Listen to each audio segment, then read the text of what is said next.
So here I am today with no boss man, unsupervised. Ooh, could be dangerous. We built this ramp for Hork the Wonder Dog. In his old age, it was hard for him to get up and down the steps. But sadly, he's gone. So the ramp comes down and life goes on, but it'll never be the same without Hork the Wonder Dog. We love that dog.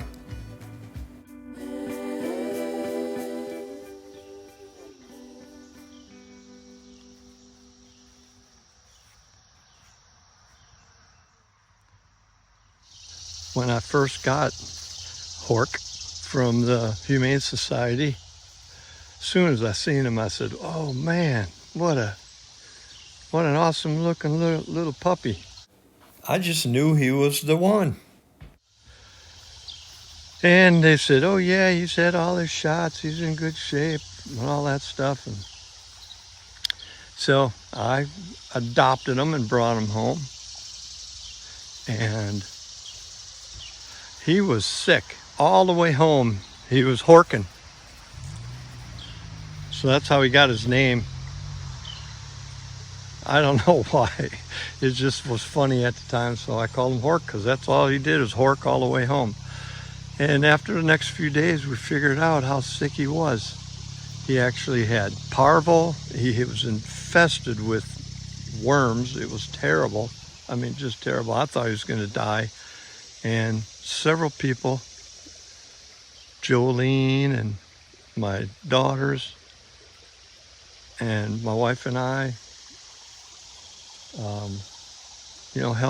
helped nurse him back. Everybody just took care of him and nursed him back. And he always had that cough, and I thought it was from the worms that were probably in his lungs.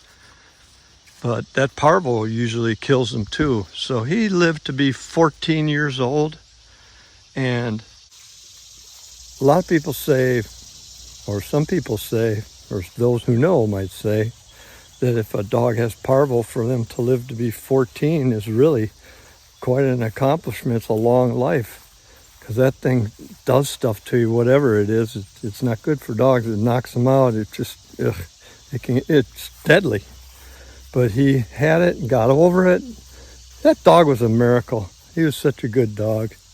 He was glued to me. The right time of the year when I got him must have been fall or something, because I was able to take him with me on my little jobs, my handyman jobs, and I just left him in his little kennel and had him there with me.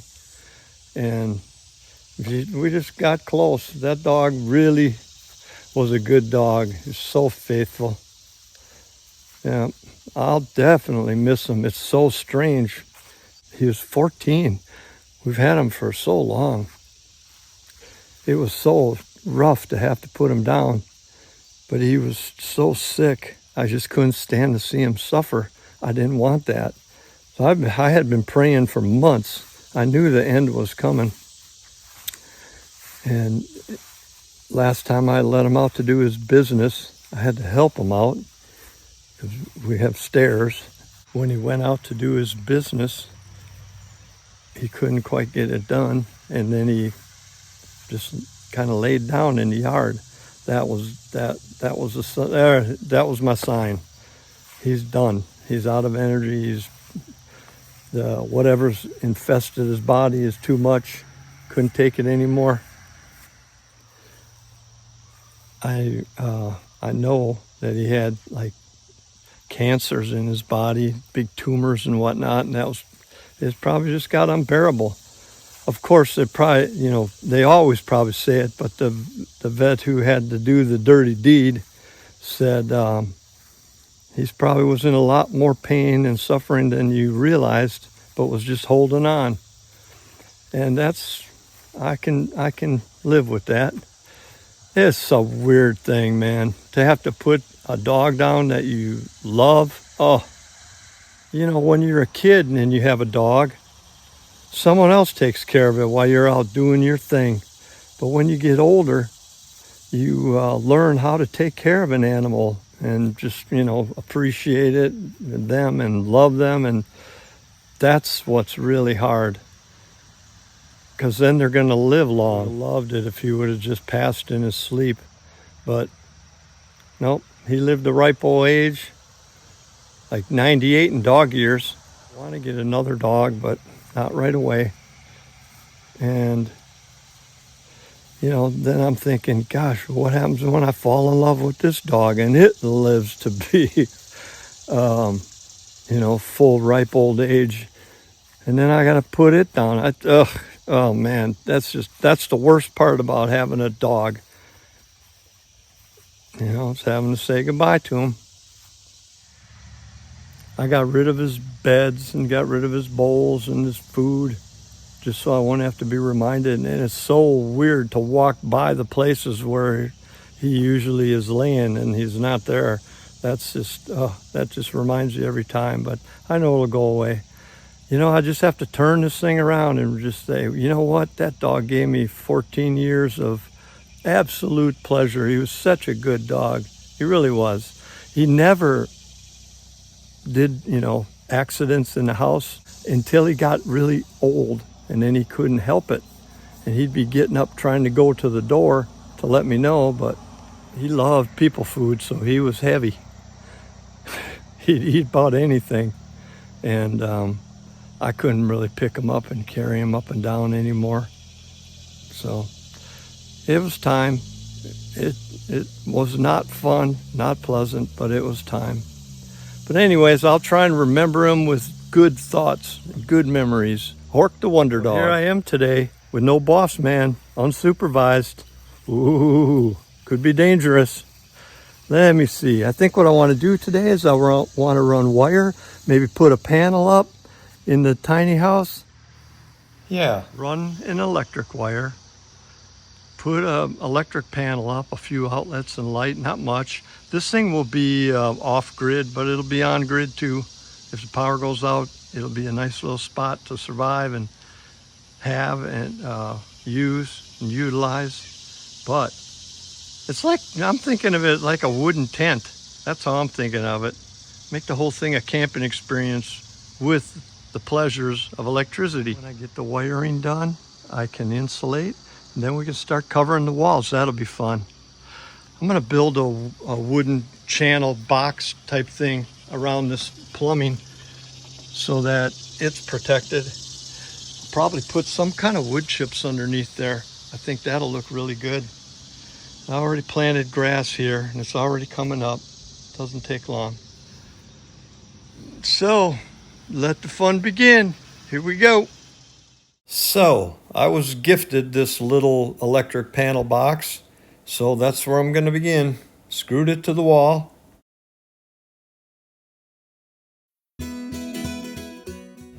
This wire was left over from the first time they wired the well before I had it redone. It was a big coil I found. It's rated for 20 amps and it's ready to be buried.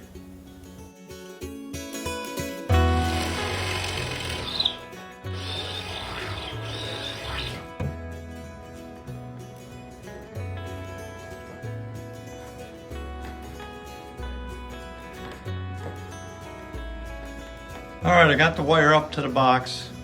Now, I guess I'll start figuring out what I want to do in here. I know I want an outlet for the outside kitchen, and I know the bed's going to go over here, so I know that I'll want some kind of outlet over here to charge a phone. We opted for a small light right here.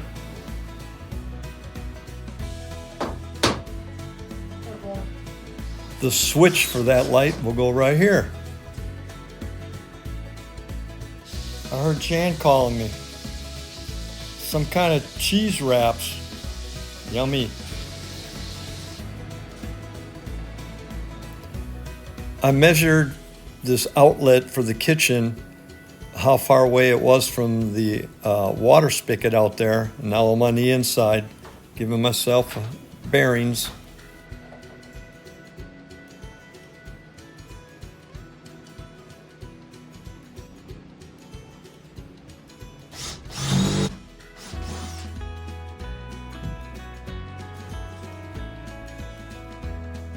After drilling the pilot hole, I just used a wood blade in my Sawzall to cut out where the box will go.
I knew where I wanted my outside outlet for the hanging lights, so I used a little screw to show me on the inside where it was. And again, I just marked the outside of the box so I knew the size of a hole I needed.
This wire I'm using here is overkill. It's rated for outside, but it's 20 amp.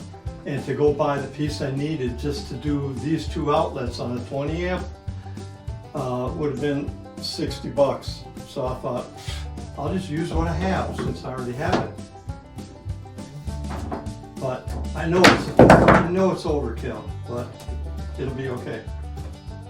It will work. So this is going to be the inside outlet, 20 amp, charging phones, whatnot, and this will be 20 amp also, and everything else is 15 amp.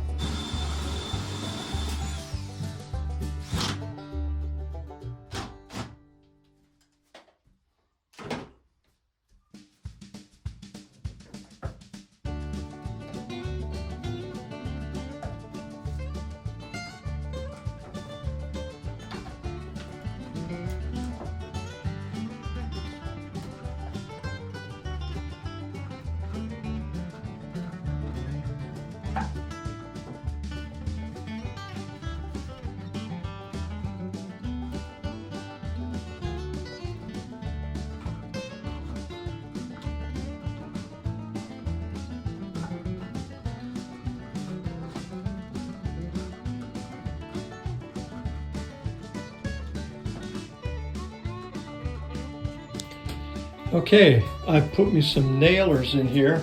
We've decided that on this wall for sure, and most of them probably, we're going to just use that pine tongue and groove. I like it, Jan likes it, we think it's a cool look. So we're going to start with that, but I had to, this is all crazy because of this toilet. This little wall comes out to here, but it's going to be all right. Now I'm putting some small blocks in so that the nailer, or the piece of wood that I will be nailing to with the inside tongue and groove, is in the right position.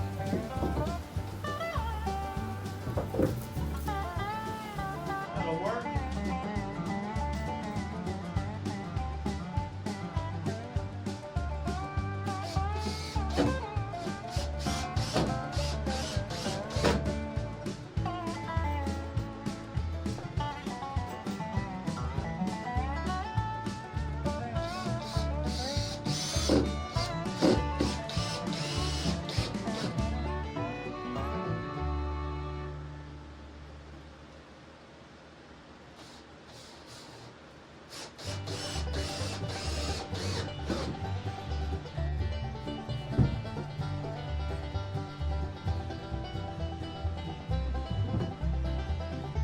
Without Hank here, it's all work and no play. Man, it's cooled off nice. Now the 15 amp wire for the small light and the switch.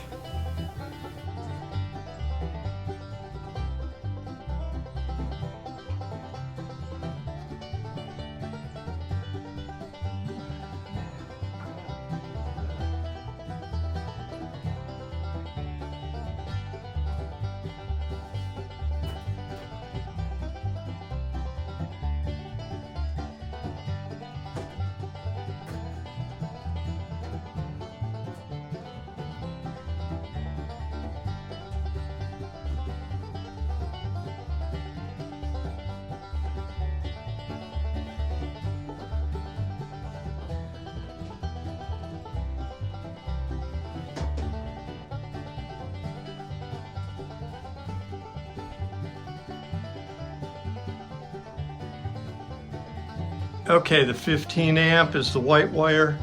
Comes over here, feeds the outside light, or the outside outlet that's up high, 4 lights on the outside kitchen. I'll show you that in a minute. It goes over here to this switch, which feeds the light. That's all there is on that 15 amps circuit. And then another 15 amp is this one that comes up and over. Then the 20 amp is outside and inside, and there it goes. It's the gray wire, and then that same gray wire feeds from the I'll show you. I raised this one up a foot because my wire was short. That was $29 for 25 feet of 14.2. I just think that's ridiculous. Anyways, that's where a stand-up rotating fan is going to go. Well, I've got my dead wood in. I would say this thing's ready to insulate, and then we can start working on the walls.